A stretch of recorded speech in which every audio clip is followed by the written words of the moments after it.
Olá pessoal, hoje eu vou ensinar vocês a fazerem um mapa conceitual. Vamos logo fazer a diferença. Mapa mental é aquele que tem desenho. Mapa conceitual é aquele que tem só conceitos, só palavras. Então, o nosso é mapa conceitual. É de literatura sobre o pré-modernismo, que é fechando o nosso conteúdo, né? Que vocês já tiveram as aulas. Agora nós vamos fechar o conteúdo. Eu vou ensinar você como resumir em uma página o conteúdo.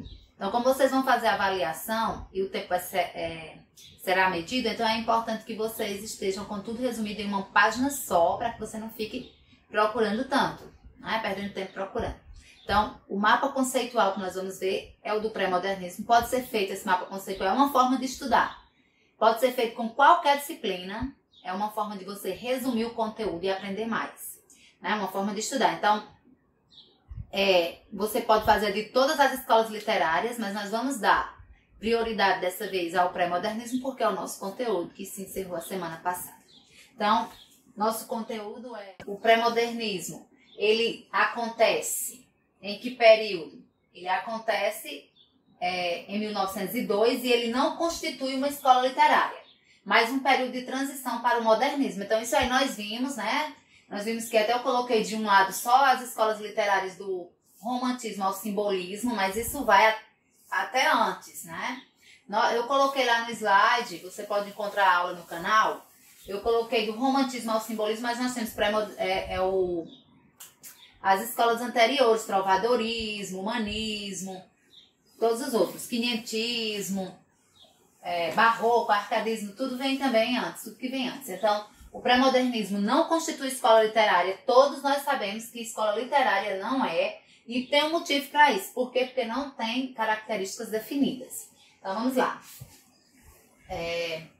Quando é que o pré-modernismo se inicia? Em 1902, como vocês sabem, com duas obras, né?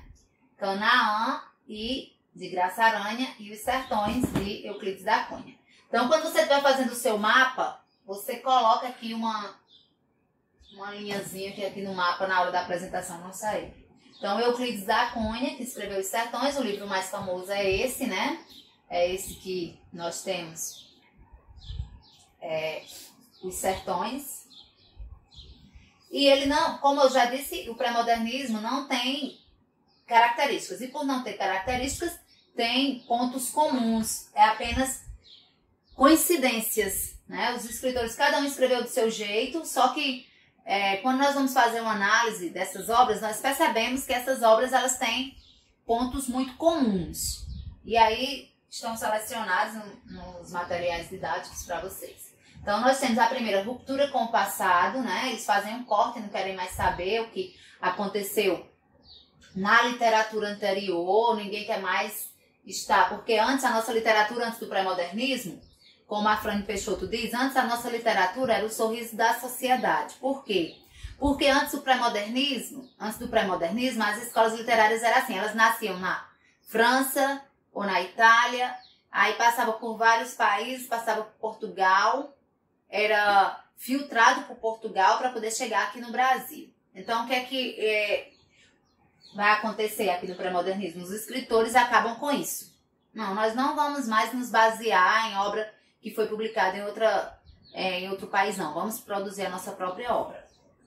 Então, aqui nós vamos ter a ruptura com o passado, regionalismo, porque cada escritor vai trabalhar dentro da sua região, né? Lima Barreto, onde é que ele mora? Ele mora no subúrbio do Rio de Janeiro. Então, ele vai trabalhar o que ele viveu nesse local. Então, ou onde ele viveu, onde ele morava, ou onde ele foi, né? Ou onde ele foi... onde ele foi passar um período, como por exemplo Euclides da Cunha, não acontece, como por exemplo Euclides da Cunha, que foi para o sertão da Bahia e escreveu Os Sertões. Ele não morava lá, morava no Sudeste, mas foi para lá. Então eles vão escrever de acordo com o que eles estão vendo naquela localidade. Nós vamos ter outro ponto comum, que é a literatura denúncia. Vocês imaginem que nessa época não existia internet, não existia nem televisão, né? Que nós estamos falando aqui do início do século XX. E eles queriam fazer a denúncia. Então, como era feita essa denúncia? Através dos livros. Então, na hora que Euclides da Cunha escreve Os Sertões e ele mostra a realidade que ocorreu, a carnificina, né? Toda aquela problemática que acontece em Canudos, então ele fez uma denúncia da realidade. Então esse também aí é outro ponto comum. E nós vamos ter a contemporaneidade. O que é isso? É que eles colocavam, os autores colocavam dentro dos livros literários, né, junto da história fictícia, pontos que eram verídicos. Por exemplo, Triste Fim de Policarpo Quaresma, que nós conhecemos muito bem, já trabalhamos esse livro, né, já fizemos leitura, e então nessa obra, Lima Barreto coloca a Revolta da Armada, que era algo que estava realmente acontecendo na época dele. Aí ele escreve um livro que é fictício, porque Policarpo Quaresma não existiu, né, uma personagem fictícia. Então Lima Barreto coloca nesse livro de personagens fictícios uma história da vida real, que foi a Revolta da Armada. O presidente da época também, ele coloca Floriano Peixoto, que também realmente era o presidente dessa época. Então isso é a contemporaneidade dentro da obra. Eles faziam isso nas obras deles. Bom, qual era o contexto histórico? O contexto histórico era a Guerra de Canudos, né, que acontece na Bahia, era a marginalização dos negros recém-libertados, porque 1902 foi bem próximo, né, de 1888. Então acontece essa marginalização dos negros recém-libertados, a substituição da mão de obra escrava pela de imigrantes, que é o que vai aparecer lá em Canaã, né, nós temos a aula lá, e Marechal Hermes da Fonseca assume em 1910, aqui é 1910, tá? A caixinha ficou aqui em cima, mas é 1910. Guerra do Contestado, é 1912. Primeira Guerra Mundial, que vai de 1914 a 1918, isso quer dizer que o pré-modernismo, que vai de 1902 até 1922, né, ela abarcou esse período da Primeira Guerra Mundial. Começa antes da Primeira Guerra Mundial e termina depois da Primeira Guerra Mundial. A política do café com leite, que vocês estudam história, e eu sei, vocês estudam tudo isso aqui em história. E a política do café com leite, vocês sabem muito bem, né? Ficava a dança das cadeiras lá, o pessoal que produzia o leite, o pessoal que produzia o café, Minas Gerais, São Paulo, naquela política de troca, né? De poder. Veio o fanatismo religioso, que era o que mais acontecia aqui no Nordeste, é o período em que Padre Cícero está aqui formando a nossa cidade. Olha só que interessante, a nossa cidade é nesse período. Veja, em que ano Juazeiro foi considerado cidade, virou cidade? 1911. Pois bem, pois se o pré-modernismo acontece em 1902 e só termina em 1922, então nesse período nós vamos ter Padre Cícero aqui, né, lutando para transformar Juazeiro em cidade. Então, esse fanatismo que nós que somos personagens dessa história até hoje, porque mesmo tendo sido um episódio do nosso passado, mas está sempre presente na nossa vida, nós moramos aqui em Juazeiro do Norte. As pessoas de outras cidades estudam também isso daqui, mas elas estudam apenas de uma forma distante, não sabem o que é morar na cidade de Juazeiro do Norte.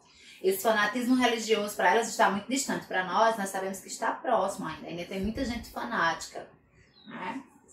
Bom, e aí esse período é o que nós chamamos de os dois Brasis, né? Eu trabalhei isso com vocês, mostrando que o Brasil foi diagnosticado nesse período como se fosse, não é que ele fosse não, mas é como se ele fosse dividido em dois. Quem foi que fez esse diagnóstico? Foi Euclides da Cunha, porque ele morava no Sudeste e ele foi cobrir a Guerra de Canudos lá no sertão da Bahia, e ele percebeu que nós tínhamos como se fossem dois Brasis. Um Brasil sul-sudeste, que tinha a atenção dos políticos, e o Brasil norte-nordeste totalmente abandonado, com o pessoal muito alienado, que não tinham escolas, viviam apenas da agricultura, né, do que criava e do que plantava. E aí nós tínhamos um Brasil que era agrário, enquanto o outro já era industrializado, enquanto essas pessoas aqui ainda viviam do campo, né, do que plantava, do que criava, isso aqui já estavam trabalhando em fábricas. Aí nós tínhamos um Brasil brutalizado, enquanto o outro já era civilizado, um Brasil anacrônico, contrário ao próprio tempo, né, totalmente contrário ao tempo, e um Brasil em busca de modernidade. Então era como se fossem dois Brasis, um Brasil versus o outro Brasil. E vem então os principais representantes. Quem são? Euclides da Cunha, que é quem escreveu Os Sertões, que nós já trabalhamos. Graça Aranha, que escreveu Canaã. Monteiro Lobato, né, que é o mais polêmico desse período. Nós já conversamos sobre ele na nossa aula pelo Meet. E nós já trabalhamos um texto dele também, Negrinha. Vem Lima Barreto, que é o escritor de Triste Fim de Policarpo Quaresma, que vocês leram, né? Essa obra também. Nós temos aula no meu blog e temos aula também no canal sobre esse livro. Triste Fim de Policarpo Quaresma, que é do Lima Barreto. E por último nós temos Augusto dos Anjos. Esse daqui, Augusto dos Anjos, é o único que escreveu poema. Né? Ele é o único que escreve poema. E desses daqui, assim, pelo menos que ficou famoso com poema. A estrutura é poema. O gênero textual dele é poema.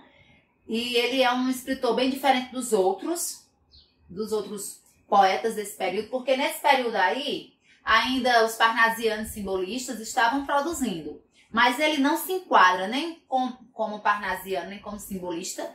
E nós vimos na aula, porque ele usa palavras não poéticas, como verme, feridas, escarro. E a tríade parnasiana, ela não aceitaria de forma alguma que uma pessoa escrevendo desse jeito entrasse para o grupo dos poetas parnasianos. Ele é a elite também, como vocês veem em Triste Fim de Policarpo Quaresma, a elite só aceita a literatura que é feita para a elite, que não trabalha, não mostra a realidade mesmo do Brasil, então não aceitam Augusto dos Anjos. E como o pré-modernismo não é escola literária, porque não possui características, então ele é acolhido nesse período. E como também ele, pela questão cronológica, ele podia ficar tanto como parnasiano, como simbolista, como pré-modernista. Por quê? Porque ele só publicou um livro, e esse livro foi publicado no ano de 1912. E é no ano aqui que entra nesse período aí do pré-modernismo. Para fechar o nosso mapa, né, eu coloquei aqui como principal obra Os Sertões, nós sabemos que é, e esse livro é dividido em 3 partes. A Terra, o Homem e a Luta. Nós temos aqui a Terra, em que Euclides da Cunha faz um estudo, uma pesquisa muito bem feita sobre como é formado a nossa Terra, né? Aí ele vai trabalhar relevos, águas, solo, subsolo, apresenta até mapas no livro. A segunda parte ele vai trabalhar o homem, ele vai mostrar quem foi que veio para o Nordeste e os colonizadores aqui do Nordeste, né? Como foi que se tornou, como foi que esse povo surgiu aqui do Nordeste, por que nós somos tão diferentes das outras partes da região. É desse livro a frase mais famosa que nós conhecemos, às vezes não sabemos de que livro é, mas é desse livro de Euclides da Cunha: o sertanejo é, antes de tudo, um forte. Então ele faz isso exatamente nesse livro aqui, mostra para nós que o sertanejo ele é capaz de aguentar muitas coisas, e ele vai para cobrir a guerra, como nós vimos, e mandar notícia a favor do governo. Mas quando ele chega lá em Canudos, que percebe como aquelas pessoas eram abandonadas, alienadas, que achavam que a república era o próprio demônio, então ele percebe que aquele pessoal era pobres, eram pessoas pobres, alienadas, que não tinham a menor ideia do que era ser anarquista, como o governo dizia que eles eram. Então vem a terceira parte, que é a luta, em que ele vai colocar quase como um diário o que ele viu lá, né? Quando ele chegou e quando, infelizmente, o governo, com mais de 5.000 soldados, acaba realmente com Canudos, deixando com 5.000 soldados para matar apenas 4 pessoas que estavam ali, eram 2 homens feitos, um senhor, um idoso e uma criança, e 5.000 soldados na frente para desmar, para acabar com tudo. E depois, no dia seguinte, que o dia seguinte é o dia, também em outubro, né, no dia 6 de outubro, ele eles contam as casas e veem que tem 5.200 casas. E no livro ele deixa isso claro. Cuidadosamente contadas. Então, 5.200 casas. Então, vocês imaginem o número de pessoas que não tinham, né? Porque cada casa tinha uma família e não só uma pessoa morando nela. Então, nós vamos ter aqui como obra principal Os Sertões. As outras obras são, claro, que são muito importantes, mas eu escolhi Os Sertões como obra principal porque é a obra que inaugura esse período. Então, esse mapa vocês fazem no caderno de vocês e deixam no caderno de literatura, fechando esse nosso conteúdo. Até a próxima.